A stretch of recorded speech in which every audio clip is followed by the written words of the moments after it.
Hi guys, ngayon nga, gagawa tayong bracelet. Yan.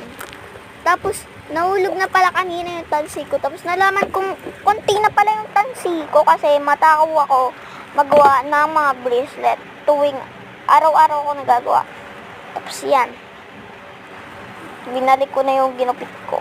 Last tansi ko na to. Wala na akong tansi. Bibili na lang ulit. So, yan. Nagupit na ako. Tapos, binuhol ko na. Yan. Hirap-hirap akong magbuhol dyan. Kuromi nga atak natin. So, let's go. Maglalagay na ako. Namamawis yung kamay ko habang naglalagay kasi, ilang days din ako hindi nakagamit ng ganito. Yan. Ang tagal ko. Super tagal. Kaya yan. Kinat ko muna. Tapos, yan. Pinaglalagay ko ng I, M, O, R. Yan. Wala pang U. Kaya, O na lang. Sayang. Ang lambot tuloy.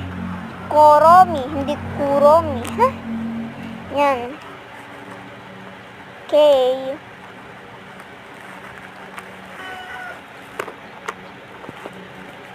Tapos yan. Ikakabit ko na sila. Tapos yan. Kung napapansin nyo ang puti ng aking pag walang filter. Pero pag may filter, maputi pa rin. Kasi hindi naman ako mahilig maglalabas. Yan, nailagay ko na. Malungkot pa ako kasi, bakit kasi walang U? Hindi ko pa naman nagagamit yung U. Matagal na.